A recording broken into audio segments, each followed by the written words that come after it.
Good morning. இது என்ன வீடியோன்னு பார்த்தீங்கன்னா, என்னோடய மார்னிங் ரொட்டீன் தான்.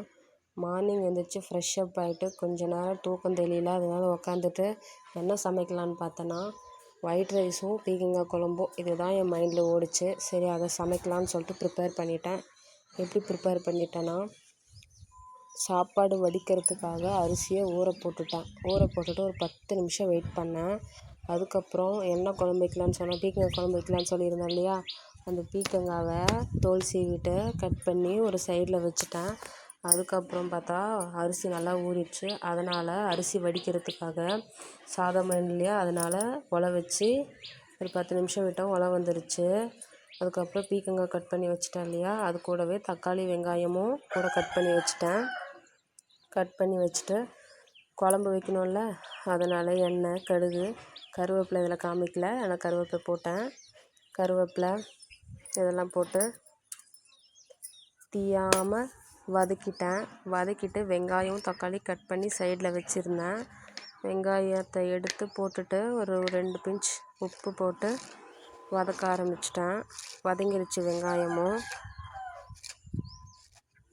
அதுக்கப்புறம் தக்காளி போட்டு வதக்கிட்டேன். அதுக்கும் 2 பிஞ்ச் உப்பு போட்டு தான் வதக்கினேன். இந்த தக்காளி வெங்காயம் வதக்கிறதுக்குள்ளேயே அரிசி போட்டு சாதமும் வடிச்சிட்டேன். அங்கே தீஞ்சு போய்டுன்னு சொல்லிவிட்டு என்ன பண்ணிட்டேன்னா, சரி டம்ளரை வச்சு சாப்பாடு வடிக்க வச்சுட்டேன். அதுக்கப்புறம் தக்காளி வெங்காயம் 2ம் வதங்கிடுச்சு. அதனால் பீக்கங்காவை எடுத்து போட்டு அதையும் நல்லா வதக்கணும். அட்லீஸ்ட் ஒரு 5 நிமிஷமாச்சும் பீக்கங்காய் வதக்குனா தான் எண்ணெயிலேயே நல்லா வதங்கியிருக்கும். அதனால் பீக்கங்காவை எடுத்து வதக்கிட்டேன். அது வதக்கிட்டு எண்ணெய் கடுகு போட்டு வதக்கிட்டேன் இல்லையா, அதுக்கப்புறம் மஞ்சத்தூள், மிளகாத்தூள், கரம் மசாலா போட்டு வதக்கி வச்சுட்டு பாத்திரமும் சைட்லேயே கழுவிட்டேன். இதெல்லாம் கழுவி முடிச்சுட்டு பார்த்தா பால் வந்துருச்சு.